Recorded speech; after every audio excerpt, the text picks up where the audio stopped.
Globalization, as the word used to describe the growing interdependence of the world's economies, cultures, and populations, brought about by cross-border trade in goods and services, technology, and flows of investment, people, and information. It is the connection of different parts of the world. Globalization results in the expansion of international cultural, economic, and political activities as people, ideas, knowledge, and goods move more easily around the globe. The experiences of people around the world become more similar. As we value the concept of globalization, we conducted a survey and an interview to our following respondents: the teacher in college, high school student, business person, market vendor, private employee, farmer, homemaker. Those are our chosen respondents which we conducted survey only, and we have chosen 3 respondents to conduct an interview. They are the local government official, the college student, and the teacher in DepEd. And these are their perspective as our chosen respondent. Let us hear first from the local government answer. Ms. Fuentes, we are here to conduct an interview for you to answer regarding the survey you answered earlier. So, based on your perception, what are the possible reasons why most of the questions you answered are strongly agreed? My answer in the survey was most of it are strongly agree because I agree with the so-called globalization. Because globalization is the word used to determine the growing interdependence of the cultures, of the people, and other information such as cross-border trade, services, and services of goods and others. Thank you, Ms. Fuentes. So, let's proceed to our next. Globalization affect you negatively? There are positive and negative effects of globalization. Another way, negative effects of globalization is that the pollution that brought to us by the infrastructure or the other companies, like somewhat like that. So I guess it was the negative effect for me, the pollution brought by the infrastructure or others. Okay, so Ms. Fuentes, for the last question, does globalization help you as a local government officials? For me, as an ST or Sangguniang Kabataan official, it is a big help for us, the globalization, because other companies may lower their prices, so we can buy goods and services to them with a low cost and give it to the young people or the young generation in our barangay. So that's all. Thank you. Thank you, ma'am.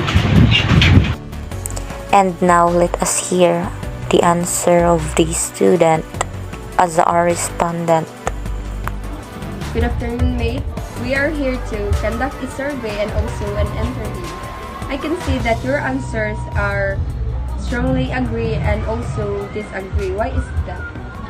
For me, I answered that strongly agree and disagree because for me, globalization is known as an open borders and increasing relationship with other countries to create a stronger global economies. Globalization in terms of communication. We are communicated worldwide in using of technology. And in terms of globalization and trade also, we import and export goods in other countries.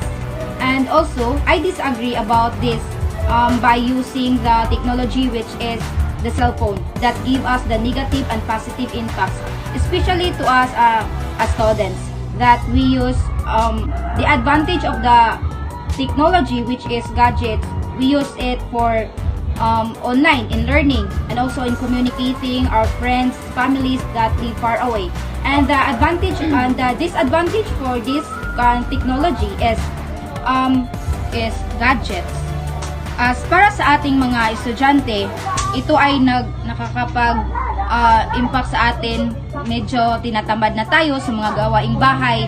In communication, the impacts of technology, especially to us as a students and to the children, na imbis na makipaghalubilo tayo sa ibang tao and mag-aral tayo ng mabuti, nakatutok na tayo sa mga cellphones natin.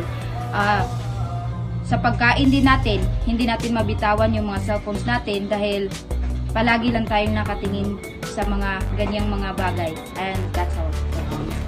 Thank you, May. And lastly, let us hear the answer from our chosen respondent, which is the teacher in Deep Ed. Good morning to you, Ma'am Golden P. Langido. Good morning.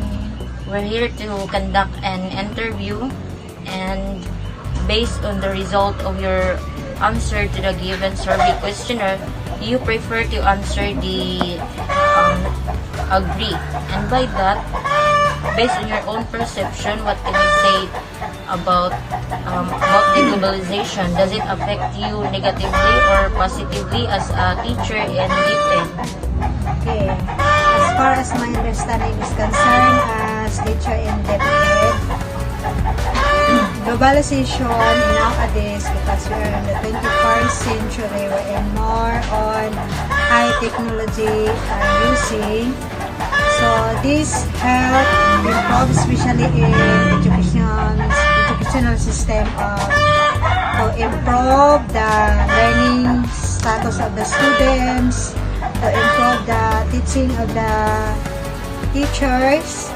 Then it helps facilitate faster to improve learning of the students, with impact in education, because due to the help of the internet connections, so it is easy for the students to learn.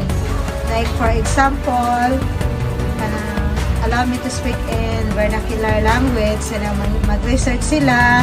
So, di na sila kailangan na mangita pagkuan ng mga dictionary if they have internet connection. So, it is easily for them to search for the word that it is difficult for them to find the meaning of the word. Then, globalization has contributed to our economy also. Like for example, online selling, and it helps to uplift the living status of the people, especially the Filipinos nowadays. Then another one is globalization also helps like online teaching. So for those underemployment or unemployed, so they can find their job through globalization. So that is why my answer is agree. It's because as per observation based on our the real scenario of the Philippines and the real scenario of our world nowadays, there is a great impact. Like example sa auto ang panginabuhian nowadays. Then for the students and they want to pursue their college, so it is easy for them even if they want to study in mga big universities, then there is an online in education. So globalization for me has a great role to our life, and globalization for nowadays, if I will give my own meaning, globalization for nowadays is life for us. That's all. Thank you. Thank you for that wonderful answer, Ma'am. Those are our evidence and proofs that we have conducted an interview and a survey on how does the globalization affects them as a human being.